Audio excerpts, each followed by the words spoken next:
తెలంగాణ పాటలతో మంచి గుర్తింపు తెచ్చుకున్నటువంటి సింగర్ మధుప్రియ తాజాగా వివాదంలో చిక్కుకున్నారు. ఆమె తాజాగా ఒక శివుని పాటను చిత్రీకరించారు. ఇప్పుడు ఈ పాటే ఆమె ఈ వివాదానికి కేంద్ర బిందువుగా మారింది. ఇక ఈ పాటను జయశంకర్ భూపాలపల్లి జిల్లా మహదేవ్పూర్ మండలంలోని శ్రీ కాళేశ్వర ముక్తేశ్వర స్వామి ఆలయంలో చిత్రీకరించారు. అయితే ఈ ఆలయానికి సంబంధించి ఇప్పుడు ప్రస్తుతం ఈ పాట చిత్రీకరించడం ఒక చర్చనీయాంశంగా మారింది. ఈ ఆలయంలో ఫోటోలు కానీ వీడియోలు కానీ చిత్రీకరించొద్దు అంటూ అటు దేవాదాయ శాఖ గతంలో నిబంధనలు విధించింది. అయితే ఒకవేళ ఈ ఆలయంలో ఏదైనా వీడియో చిత్రీకరించాలంటే అటు ఉన్నతాధికారుల పర్మిషన్ తీసుకోవాల్సి ఉంటుంది. అయితే ఇక్కడ మాత్రం అటు ఇవన్నీ పాటించలేదని తెలుస్తుంది. స్థానిక అధికారులు ఎవరైతే ఉన్నారో కొంతమంది ఇవి ఉన్నతాధికారులకు సమాచారం ఇవ్వకుండానే పాటకు అనుమతి ఇచ్చారంటూ ఆరోపణలు వస్తున్నాయి.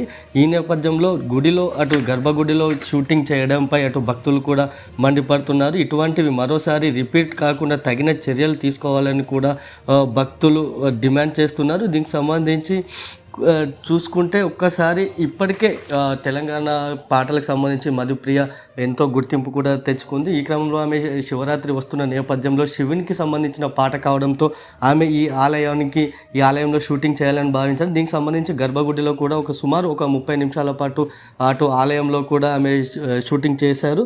దీనికి సంబంధించి ఆలయ ఈవో కూడా వివరణ ఇచ్చారు. ఆలయ సరస్వతి పుష్కరాల సందర్భంగా పీఠాధిపతులను ఆహ్వానించడానికి తామంతా ఇతర రాష్ట్రాలకు వెళ్ళామని ఈ పాట ఆలయంలో షూటింగ్ జరిగిన విషయం తమకు తెలియదంటూ ఈవో మారుతి ప్రస్తుతం వివరణ ఇచ్చారు. అయితే ఈవోకి తెలియకుండానే ఇదంతా ఎవరి ఆధ్వర్యంలో జరిగింది, ఎవరు పర్మిషన్ ఇచ్చారు, మధుప్రియ సాంగ్కి సంబంధించి ఆలయంలో చేసుకోవడానికి ఎవరు పర్మిషన్ ఇచ్చారు, ఈవోకు తెలియకుండా ఇదంతా జరిగిందా అనే దానిపై ప్రస్తుతం విచారణ అయితే కొనసాగుతుంది. దీనికి సంబంధించి ఈ కారకులు ఎవరైతే ఉన్నారో వారిని కఠినంగా శిక్షించాలంటూ భక్తులు డిమాండ్ చేస్తున్నారు. దీనిపై అధికారులు ఏ విధమైన చర్యలు తీసుకుంటారు అనేది ముందు తెలియాల్సి ఉంది.